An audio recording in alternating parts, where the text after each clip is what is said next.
Starstruck.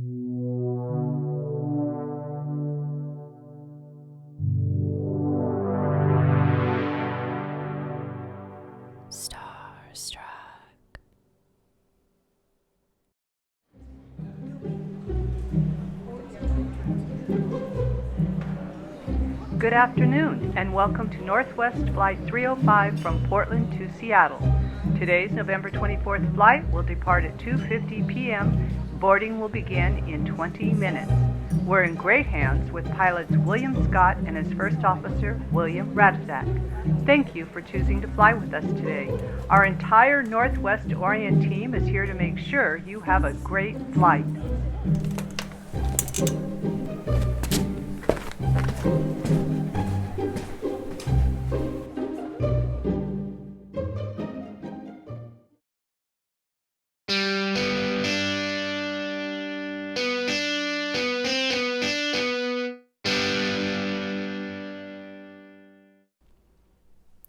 Hello and welcome to Joyride. I am Jared Brandon Flandy. And I'm Kyle Dotterman. And this is the show that is not about the destination, but about the journey.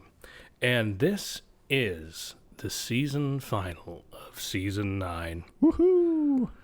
And this show has been a journey in itself, and this is actually our longest season we've done. That's exciting. Yep. And the best part is we're working on more to come here. So... very exciting. But we have an episode that is in this Pacific Northwest season. Yep. I think at least for me as a boy, I think any boy, including you, who's grew up in Oregon or Washington, this was our hero. This was our G.I. Joe. Totally. I mean, I don't know if we want to say the name yet, but this is definitely the most famous story that we're doing this season by a wide margin, I would say. Especially outside of the Pacific Northwest, this is definitely kind of, a touch point for Pacific Northwest culture. When you say, oh, I live in Oregon, they say, oh, do you know about this? Mm-hmm. So definitely a big one.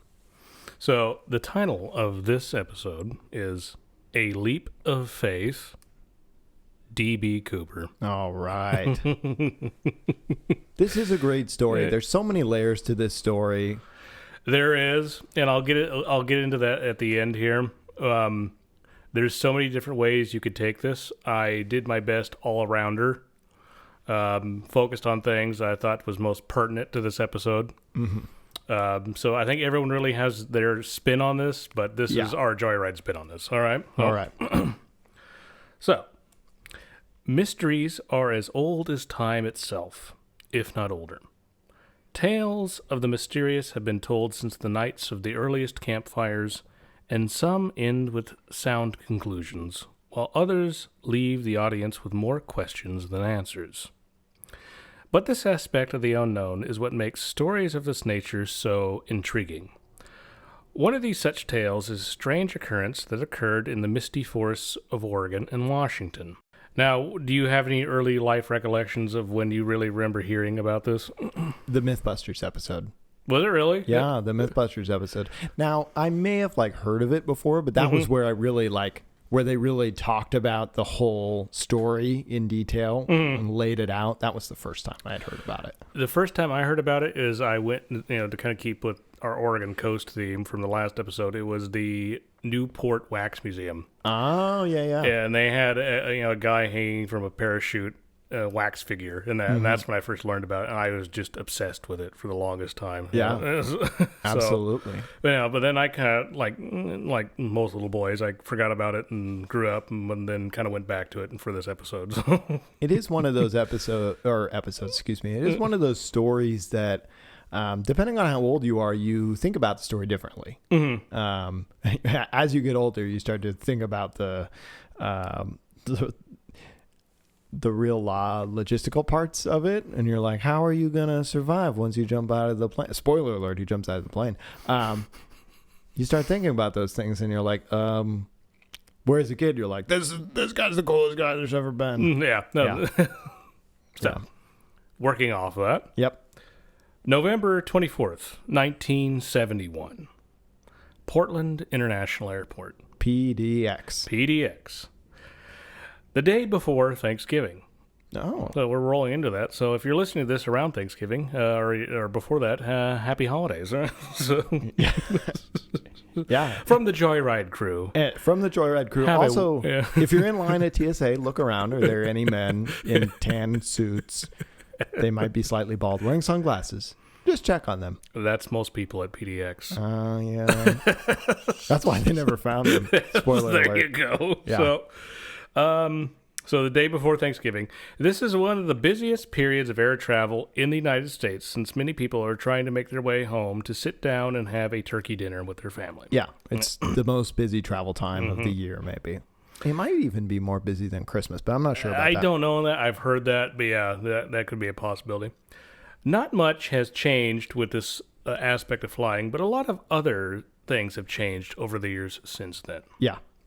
The jet age was already in full swing, but in these more simple times, the seats were bigger, the flight attendants were almost exclusively female, and there was little to no airport security. Which was wild. Crazy thing that they did that. I mean, it's no different than getting on a train today. You could just get on a plane. Yeah. So, in fact, if it was very easy to purchase a ticket at the airport the day of departure.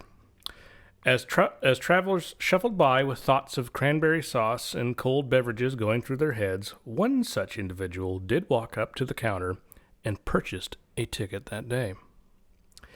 It was for Northwest Flight 305, which was a short, routine trip between Portland and Seattle. The ticket cost him $20. My goodness.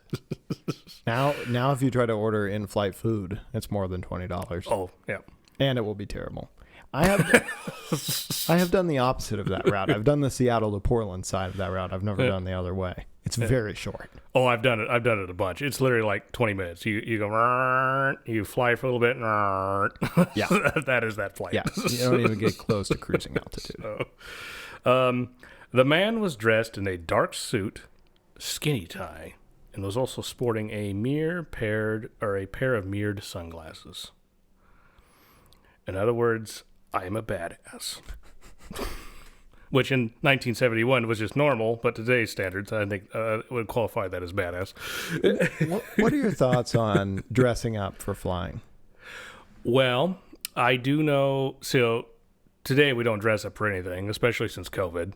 Yeah. But, probably like you, having parents and grandparents, at this time, you dressed up for a flight. It was something that was considered respectable. It was like almost going to church. You're getting on a flight. This is the height of industrial modernity, and we have to be properly dressed for such an occasion. And that's what I gathered what it was like. Totally. Yeah. Yes. Which seems really strange to us today, but it was an occasion. Yeah. Nowadays, it's sweatpants and leggings and sweatpants and sweatshirts and all that stuff. And your cat and your dog in a little cage in front of you. I got stuck on one of those from here to Washington, D.C. once. I love pets. But, why do people have to bring their animals everywhere? Yeah. This is a whole separate story. Yeah. So, he had only one carry-on item, a briefcase. Not uncommon for the time. No, very Mad Men. He paid for the ticket, and the name he gave was Dan Cooper. Flight attendants Tina Mucklow and Florence Schaffner are assisting the passengers find their seats. Dan Cooper takes a seat in the rear of the aircraft. The plane itself is a Boeing 727. Aside from passenger use, the model was also known to be favored by the CIA for certain covert operations. Interesting. I didn't know that. Mm-hmm. Another passenger, University of Oregon student Bill Mitchell, is sitting in a seat across from Cooper. Bill is traveling for Thanksgiving and is a bit annoyed that the flight attendant seemed to be more chatty with the man in the suit than with the college guy like himself. A tragedy. Truly the worst thing that happened on this flight. He was in a frat, too. Yeah.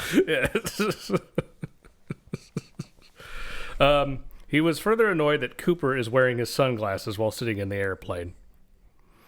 Yeah, I mean, of all the places, though, I think an airplane and sunglasses, with the windows, especially if you got the window seat, I'll allow it. It's definitely a little unhinged, but like I'll allow It's it. such a frat boy thing. It is. The girls are talking to him more, and he just looks better than me. He's wearing sunglasses. Yeah, that's what this is. Okay, so pretty soon, all the passengers have been boarded. The plane taxis its way onto the runway and then flies into the wild blue yonder. Florence Schaffner sorry, I'm having trouble saying. That's okay. Okay, hang on, back up. One thing real quick. I'll give you a second to think on that. But why do we call it taxiing the airplane? It's just strange.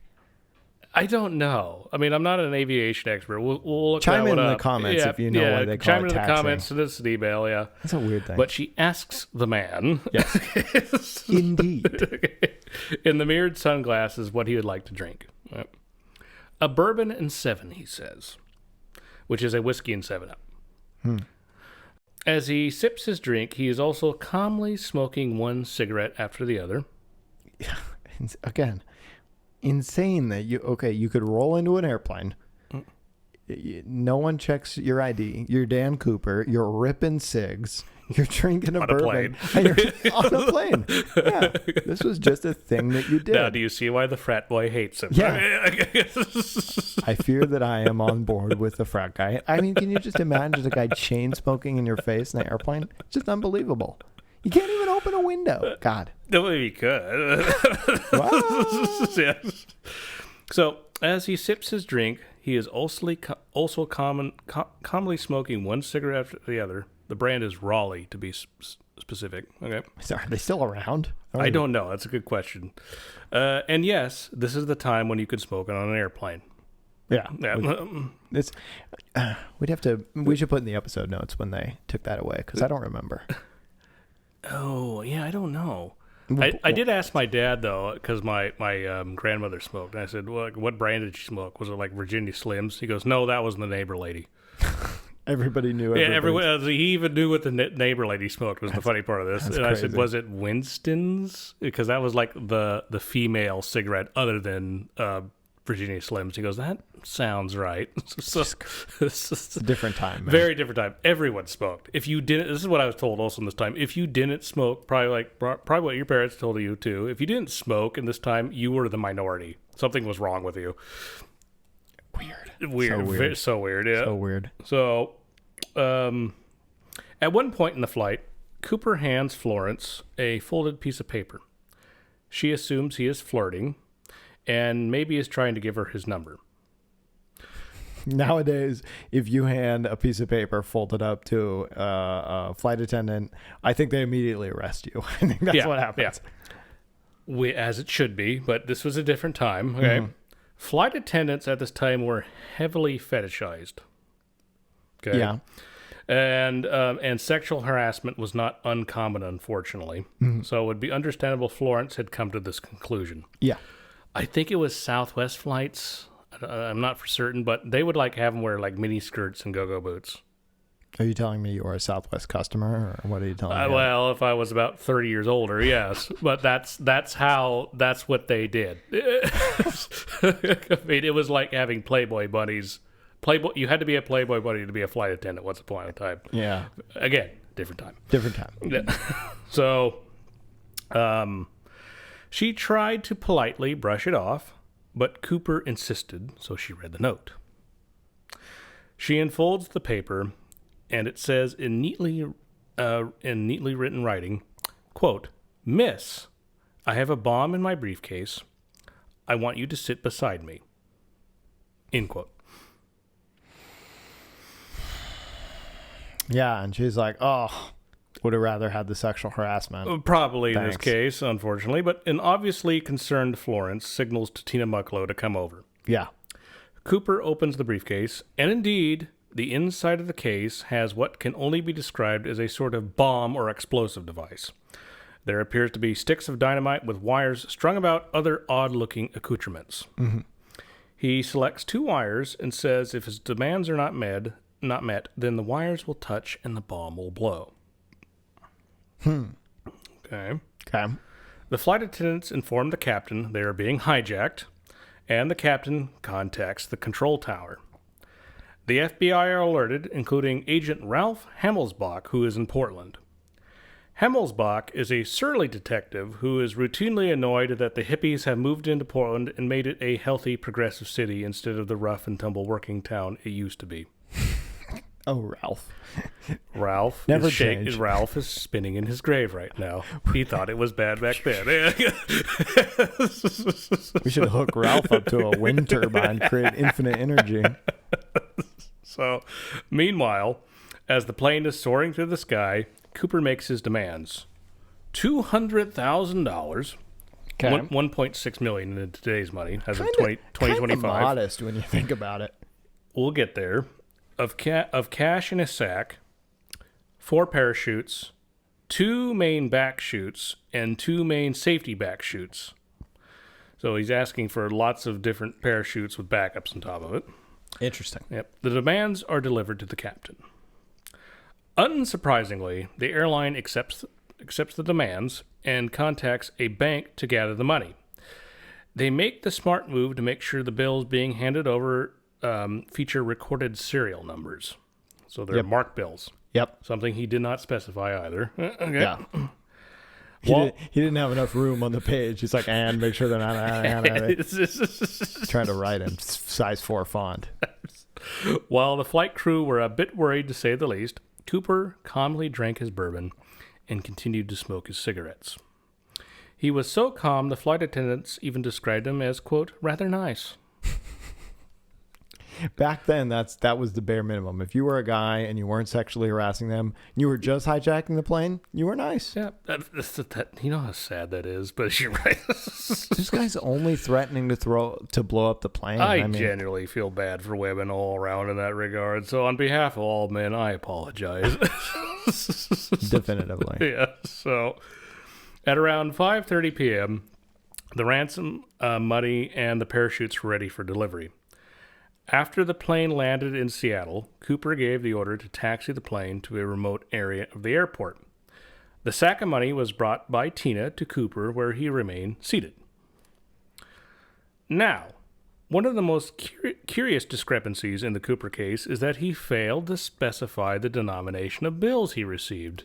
Okay? Since he had not done so, he received $200,000 in $20 bills, which weighed over 23 pounds. If he had asked for $100 bills, his load would have been much lighter. Yeah, that is true. I wonder... I guess it leads somewhat to the idea that maybe he was not a career criminal and maybe didn't know exactly what he was doing. We'll get into theories later, I'm assuming, but I'm just going to throw that out there. That is a thought, yeah. Cooper was smart to request so many chutes to avoid the FBI potentially sabotaging his escape method. Yes, I was going to say that earlier. But oddly enough, he did not choose the sports parachute that was offered, but instead chose an NB6 chute, which was largely known for being a cheap military parachute that was harder to operate. Something that he maybe had experience with. So either a dumb move or what you just said. So that's the story that I've heard. Yeah, more thoughts to think about. Yep. The remaining passengers who have been unaware of what's been happening are let go, including most of the flight crew, with the exception of the pilots. And they have now, I'm just going to say, the best Thanksgiving story. And they're like, Aunt Janet's like, it was raining on the way here. And you're like, our plane got hijacked. I don't want to hear about politics. My plane was hijacked. Yeah. Okay. So awesome. So with the exception of the pilots and flight attendant Tina Mucklow. So one flight attendant. So Cooper makes another demand, which is for the plane to be refueled. Soon, the plane is cleared for takeoff and again is in the sky, but this time at night and in bad weather conditions, which seems to be a theme on this show. Bad weather conditions has been a big theme of this season. So Cooper instructs the pilots to fly at 10,000 feet with the flaps and running gear down. This slows the craft down to about 200 miles per hour. Still extremely fast. Mm-hmm. So Cooper makes another request. Mexico City will be their destination. Tina relays this to the captain.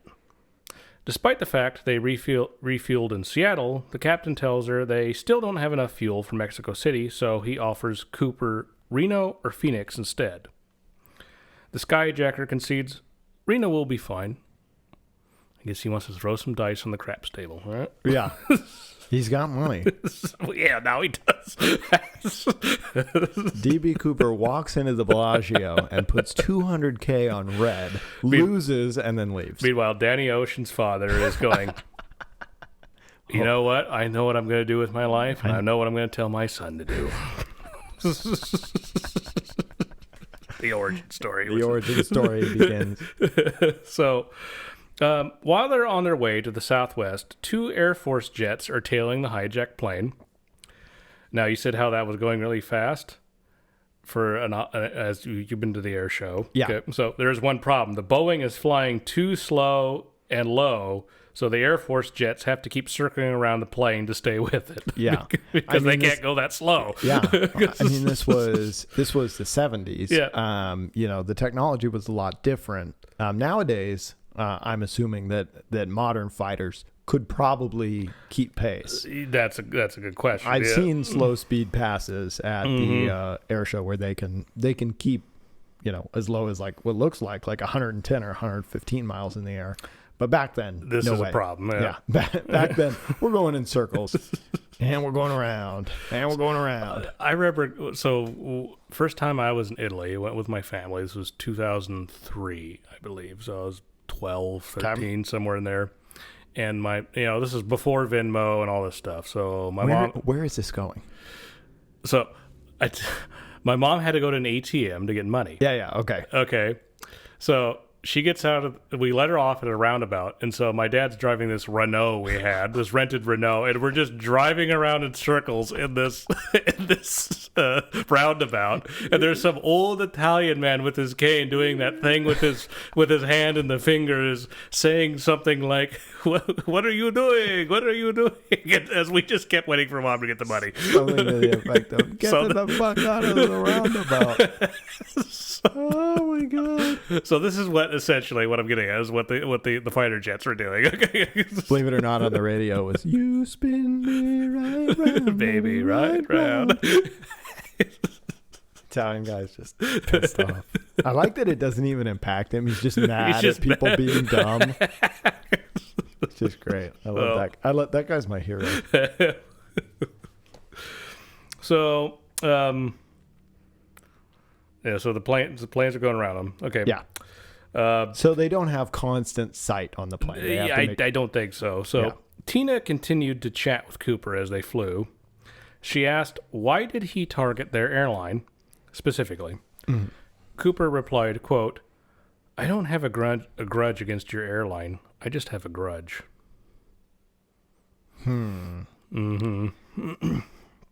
So later, Tina sees Cooper get up from his seat. She thinks he's tied the bag of money around himself.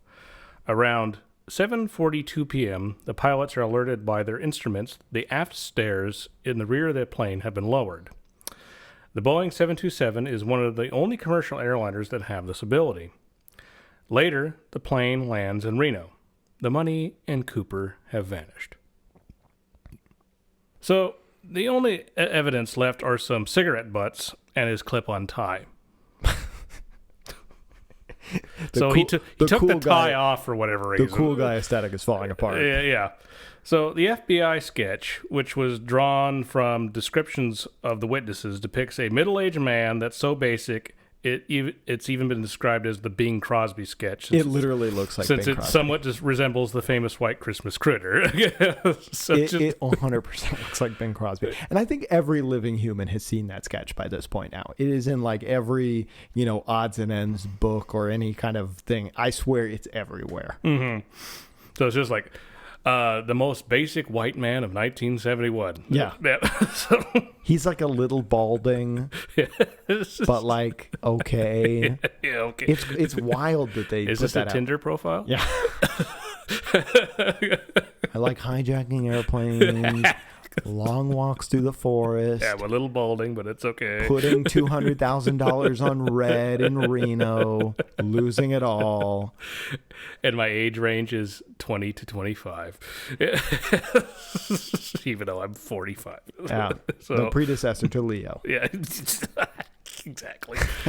So, by using the time of when the aft stairs were lowered, the drop zone was estimated to be somewhere around the small town of Ariel, Washington, near Lake Merwin.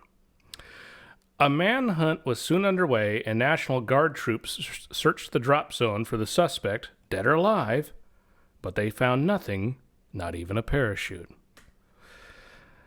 What you've listened to thus far are the facts that have been delivered via eyewitness testimony and other recorded documents. It's been accepted that Dan Cooper parachuted from the plane that fateful night, and his identity and whereabouts have been a mystery ever since. Largely, everything after this point is either casual speculation or educated theory. Yeah. Oh, Yeah. Okay. Couple other things. okay. I'm not necessarily sure, and I'm not sure it's public knowledge. Do we know whether we're pretty sure that Dan Cooper was an alias? Pretty sure. We're pretty sure Dan Cooper was an alias. One of the biggest questions has always been, well, who the hell was the actual person? Mm-hmm. And there's lots of theories out there on that. I'm sure we may get into some of that, but tons of questions there. The other thing to think about here, obviously the change of the flight path is something to consider.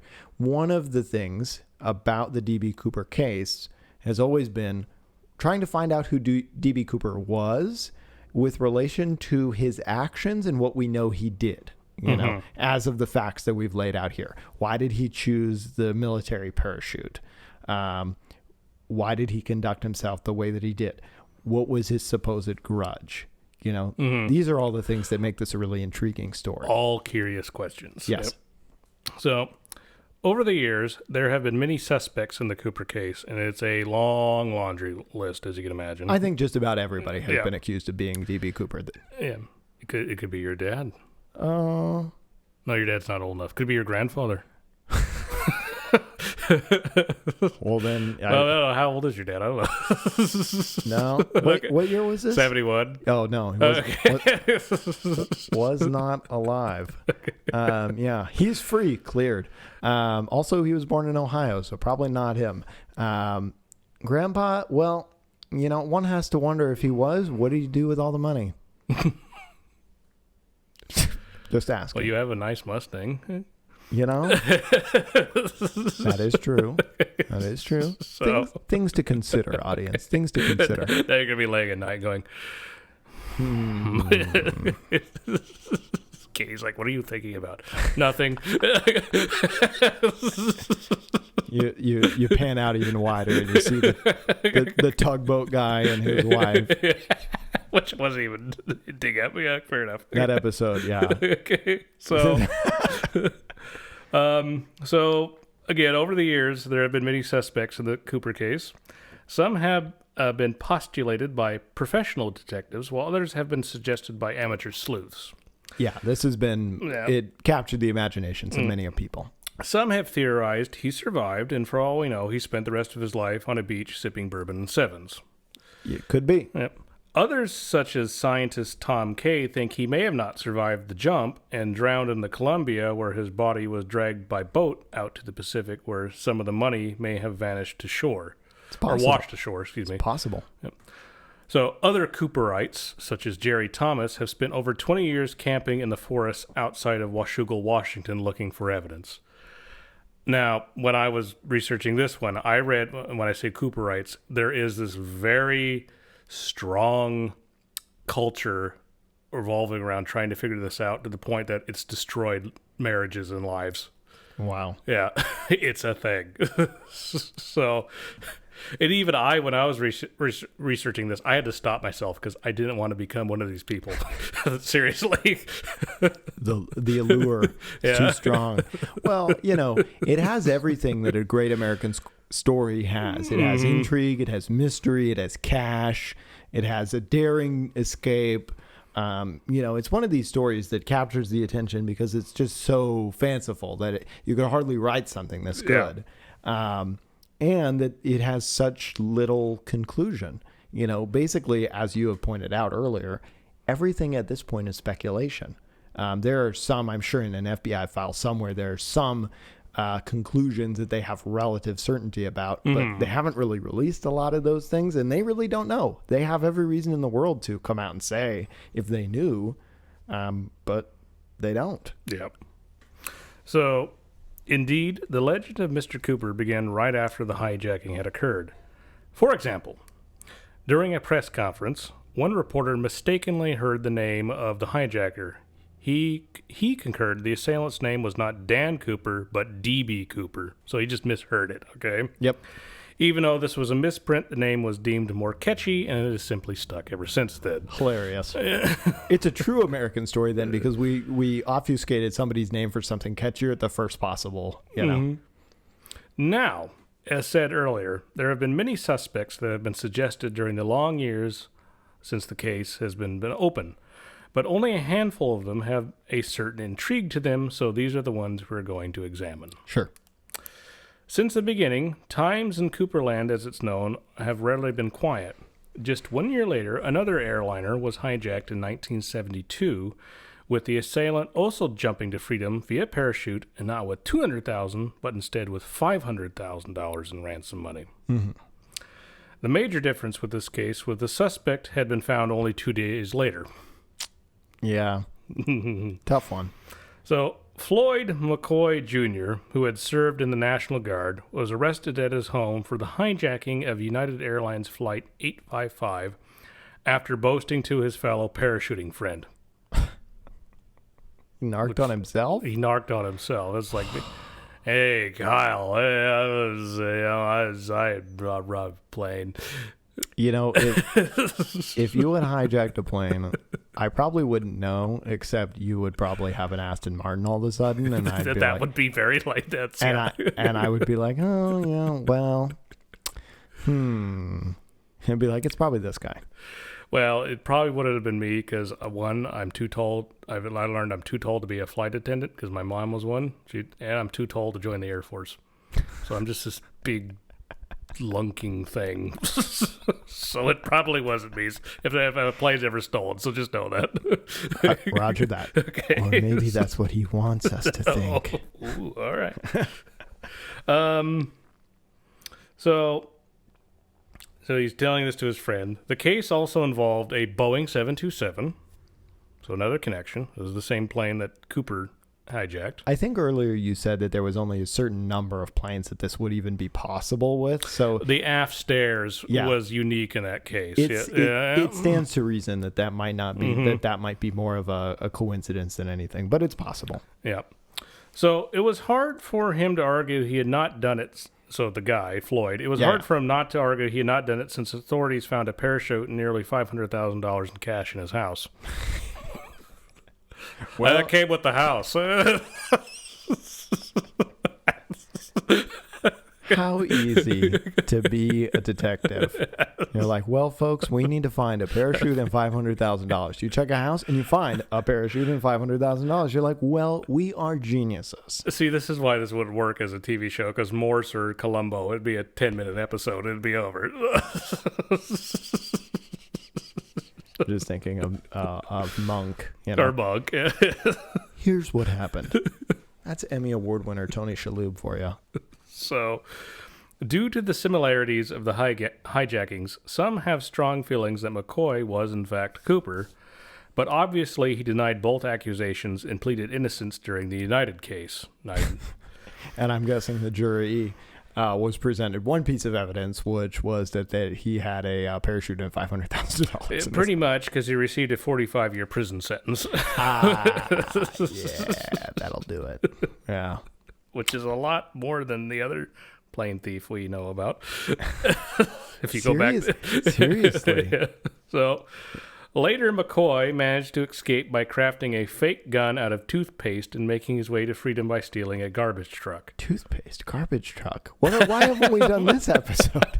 What is that? I was hoping you'd catch that. So let me do that again. Okay, all right? can we throw this in reverse? He went to prison. Yeah. Later, McCoy managed to escape by crafting a fake gun out of toothpaste and making his way to freedom by stealing a garbage truck. Okay. What parts of a gun and toothpaste have in common? I'm missing a lot. You don't go from toothpaste to fake gun and just be like, yeah, that's a logical leap, you know? So like, what I gathered is he'd sculpted a fake gun using toothpaste and threatened the guards. like hardened, like is it the tube? I would or- assume I assume he made it out of toothpaste and it hardened. And maybe I don't know this. Maybe painted it black with shoe polish or something There's like so that. much to unpack here. Yeah. And then He escapes. He gets the garbage truck. and then he gets out. And he's like, mode of transport, the garbage truck. The slowest, worst vehicle, of course. well, who else would do this in a Joyride? Yeah.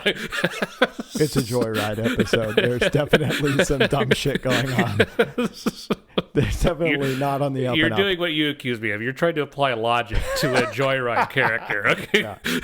This is a character in the Joyride extended universe. And as commonplace, they are a complete moron. Oh, well. So I like the idea that he got like 50 feet down the road and they're like, he knows what. he passed the can. God. That's how they knew. The goddamn garbage truck passed my house. Paid the damn Doing bill. 50 miles an hour. he's doing the top speed. Guys, you know some Karen was on the phone with the garbage truck. Oh, you know there was. He passed my house. I paid my bill on time every month, and they're like, "Ma'am, he wasn't down to garbage truck. Not supposed to be on that road." Oh shit! Hysterical. So after his smelly bon voyage from prison, They caught up to him. I'm guessing about Yeah. 9 minutes later. he'd been involved with a series of crimes, including a bank robbery. Wait, they let this guy. Okay, hang on. Okay, all right, hang on. All right, hang on. Back up here. Okay, so this guy escapes prison, steals a garbage truck, and he's out long enough that he's part of a bank robbery? Yeah, he'd been involved with a series of crimes, including a bank robbery. Maybe he used a toothpaste gun again. Yeah. I don't know.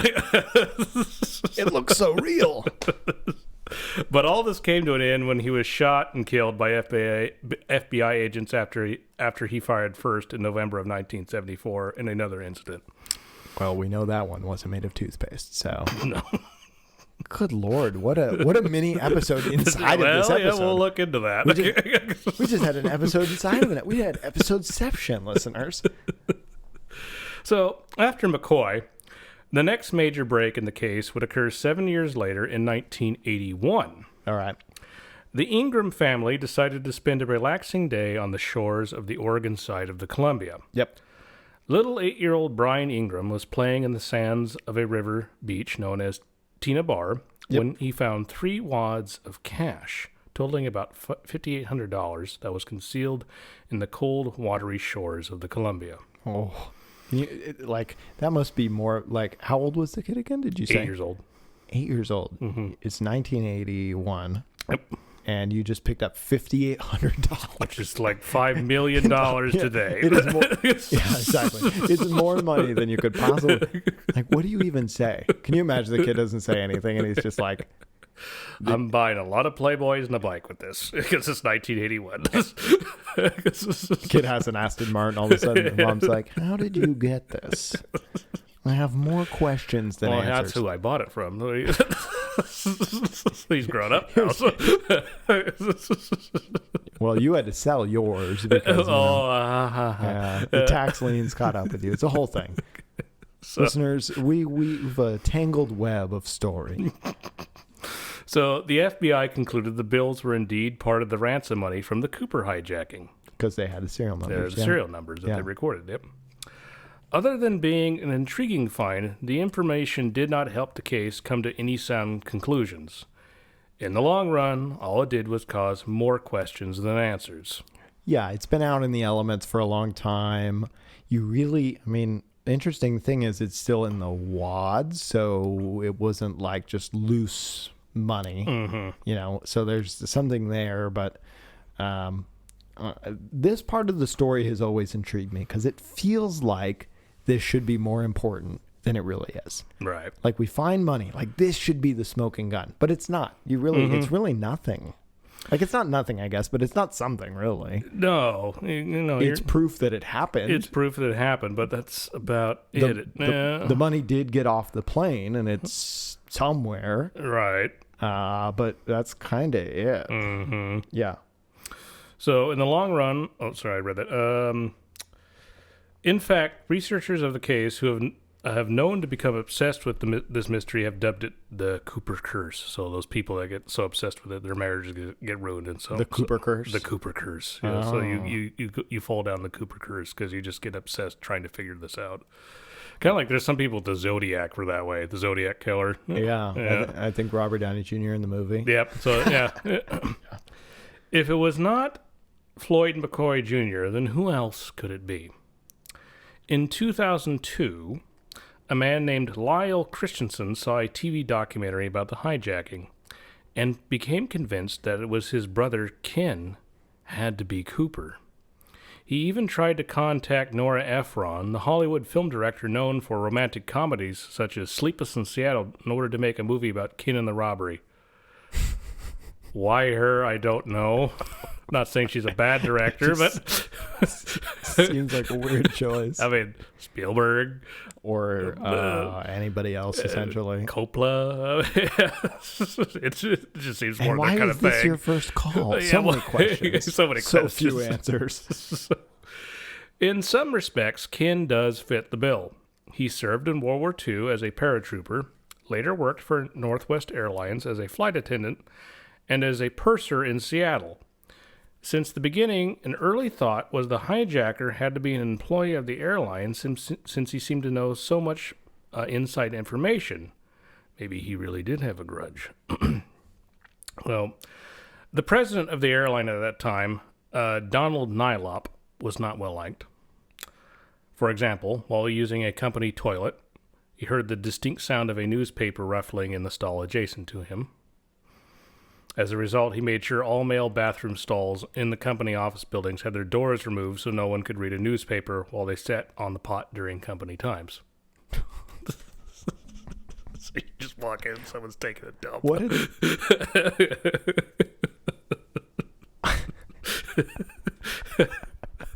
We like to think as all these great business leaders as being these strong, competent, amazing people, but there's just so much dumb stuff going on in this world of upper echelon, you know? We need to see people shit. And then everybody just claps. Dude. God, what the hell? So much, like, I feel like I say this every episode, but so much to unpack there. So, not if you have a newspaper. So, in other words, was Ken tired of his newspaper toilet breaks being routinely taken away from him? I can't shit with my paper, so I'm going to rob your airplane. A newspaper flaps its wings and a plane is hijacked because of that. So, eyewitness accounts, so the people on the plane during the hijacking, offer some of the final say-so on the suspect. Mm-hmm. Years later, when examining the sketch and photos, so the Bing Crosby sketch and photos of Christensen, most people have said the man on the plane that night was taller and was more slender. Consequently, Ken has largely been ruled out. Okay. I have heard this one, and I have always been of two minds about this. Mm-hmm. I appreciate that the eyewitnesses kind of say no. Part of me knows that eyewitnesses are notoriously kind of shitty at their job of witnessing things. They will contradict themselves, but especially the people that were there with him for a long time, I would think they would have a very good idea of who it was. You know, if anybody were able to identify them, you would think it would be the flight attendants. Yeah. So I've always thought, the eyewitness testimony is a little sketchy, but they were with him a long time. Mm-hmm. So I'll accept it. So another suspect has been a transfiguring individual. Okay. Some have concluded that D.B. Cooper was a person named Barbara Dayton. Barbara, or Barb as she was known, was a regular at the Thune Airfield near Puyallup, Washington in the 1970s and was considered to be a pretty good pilot. Okay. Nothing sounds off about this to you?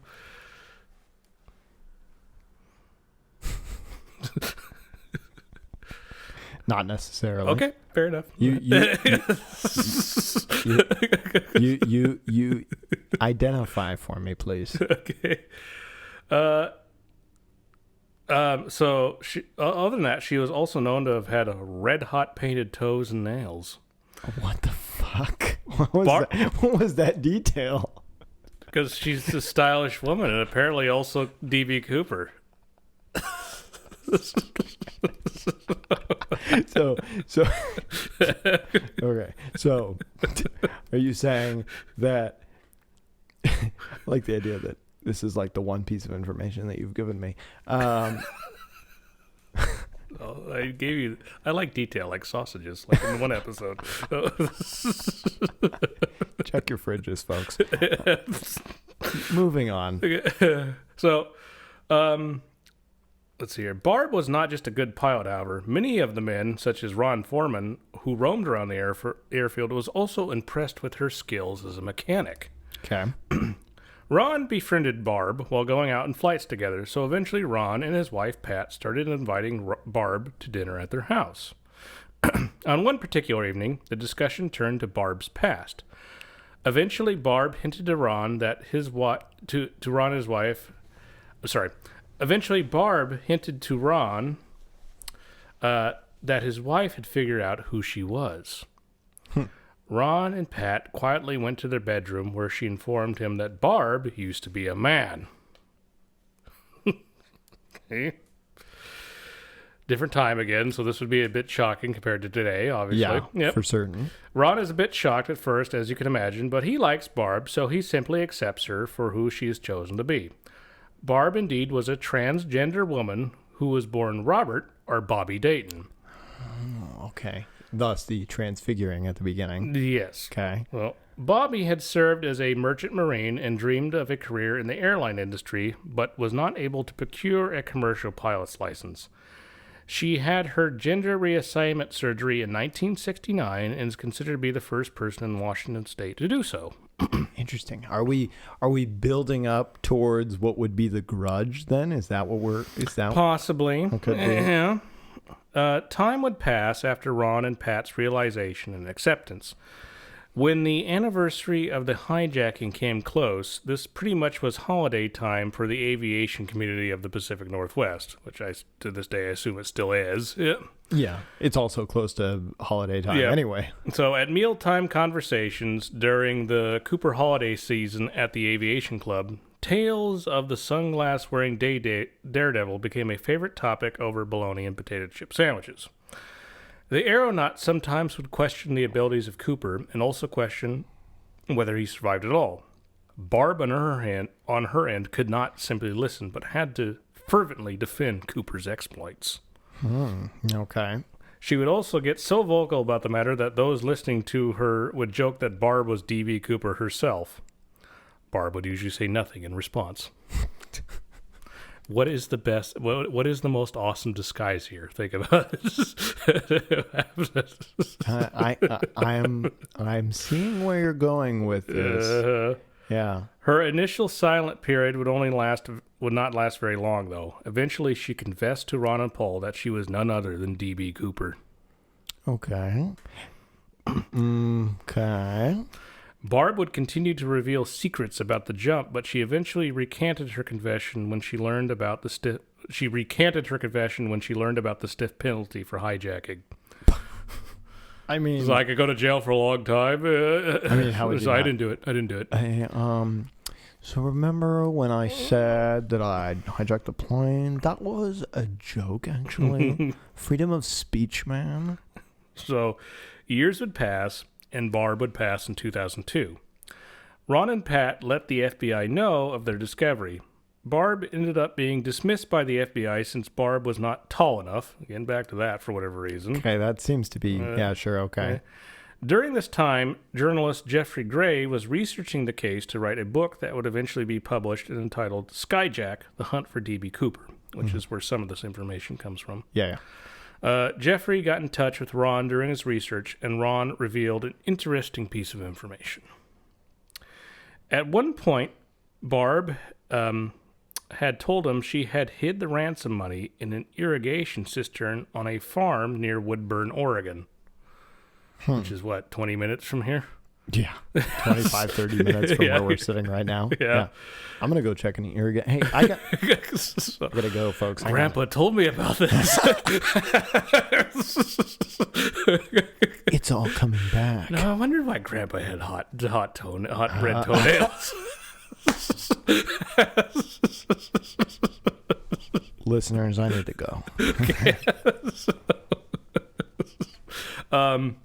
One of the clues she left was the cistern was located on a farm with a white house. So it's in Woodburn. It's on a farm with a white house. That's all they know, which is could be everything around Woodburn. Could be most of them. Yeah, so it's not at the outlet mall, so it's not, which is one of the most famous things. Of probably Woodburn. the most famous Woodburn thing.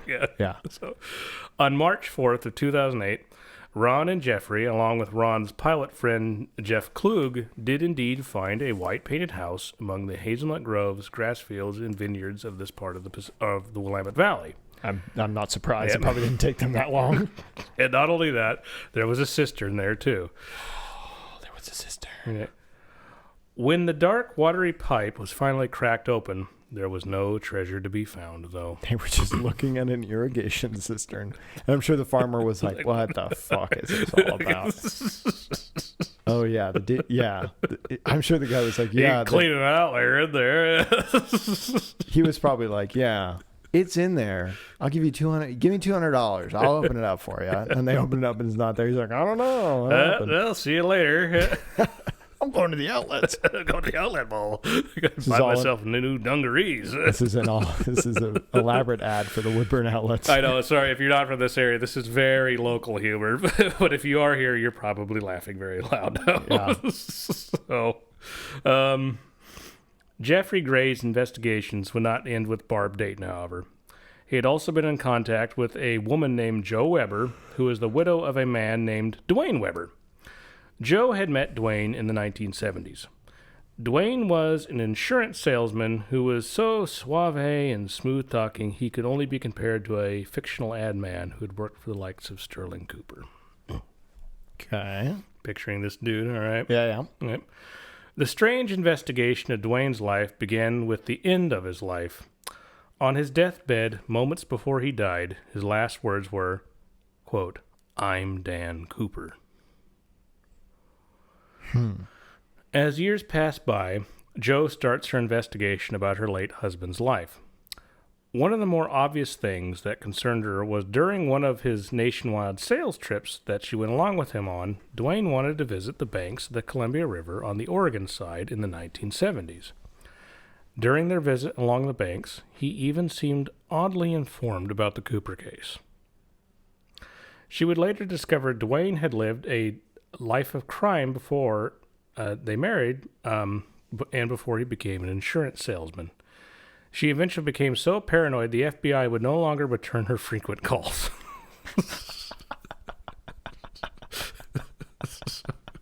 I like the idea that the FBI has a blocked caller list. I'm sure they get lots of stuff. That's the thing that actually is hard for the FBI. They probably are like, what actually is what is the genuine tip? You know, it's needle in a haystack. Mm-hmm.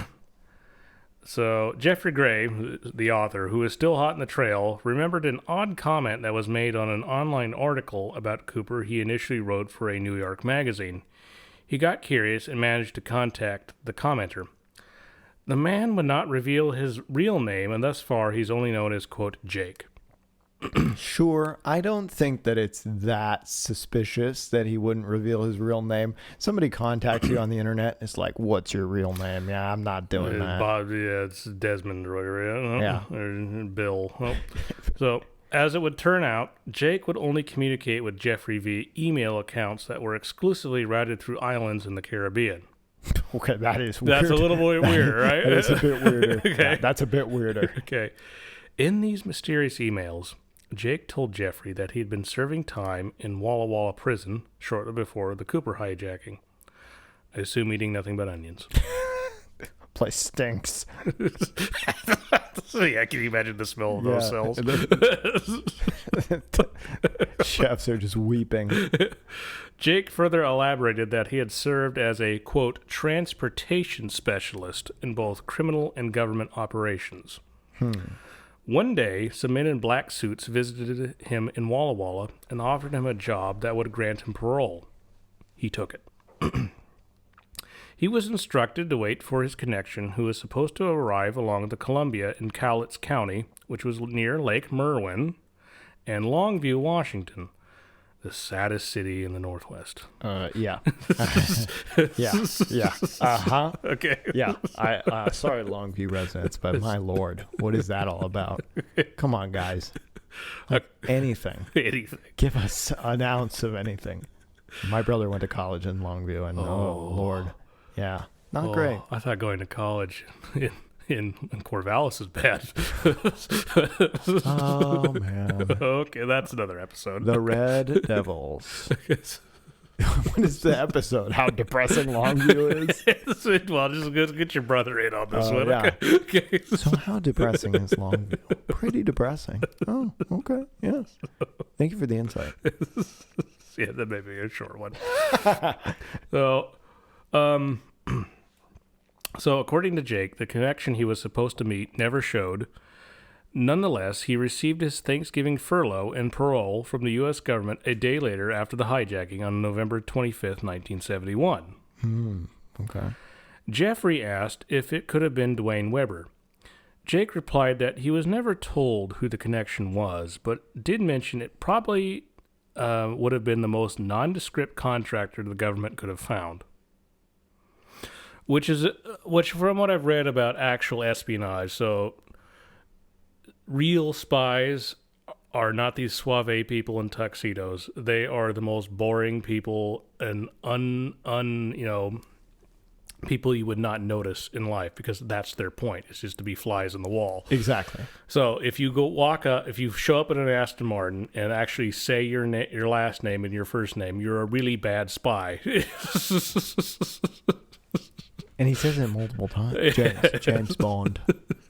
Driving a fucking $3 million Aston Martin. I'm so undercover right now. There's a fan theory where he's actually a decoy for the other For spy. the real spy. They're like, oh my God, they've sent the stupidest spy ever known. So, I love Bond films. But they I are do too. ludicrous. I do too. So no disrespect to Bond films. They're fun, but they are pure fantasy. That's all. That's really the point is here. So he did mention it probably would have been the most nondescript contract that the government could have found.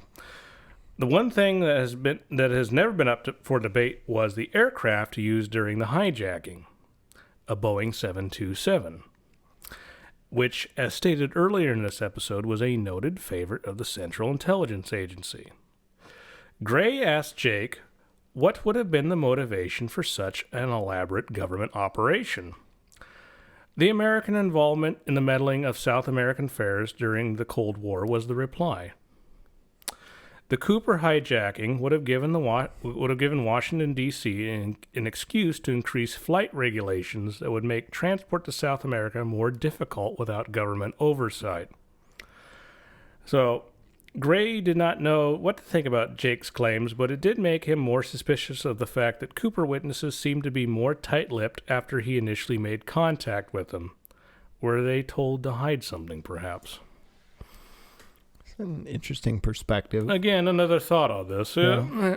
That's the fascinating thing about this story, is that you can kind of make it fit from so many different angles, which is not always the case with these sort of, wide sweeping, amazing stories. You really can approach this from a bunch of different ways and kind of piece it together in a way that makes sense. So we have a guy whose brother wanted to contact Nora Ephron to make a movie about. What a weird part. Okay, we have a transgender woman. Okay, we have an insurance salesman, and we have a guy that refuses to only be contacted through emails through the Caribbean. That is saying this may have been some type of government operation to ensure American control over South American countries. I mean, how different can all these get? This is kind of like the Avengers of strange people. Yeah. So it's, I mean, who knows? It really is the moral of the story.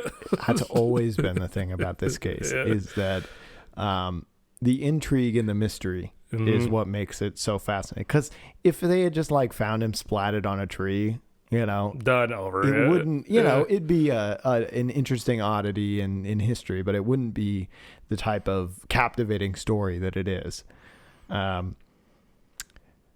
So all of these, I don't know if I have a favorite theory out of these. I like the garbage man. Honestly, the garbage truck guy. He's my favorite one. I like the idea that he went back to the well. So, the stories of Jake, the garbage man, not Jake, but the garbage man and others, including Lyle Christensen, Joe Weber, and Barb Dayton, cannot be verified. So what is true about the Cooper case, aside from the hard facts that were gathered on November 24th, 1971? Even the physical evidence leaves little clues. There were the cigarette butts, but there was not much to learn from them since DNA testing did not exist at that time. Yep. Even with such forensics available now, they cannot be examined since the FBI claims they have been lost or destroyed.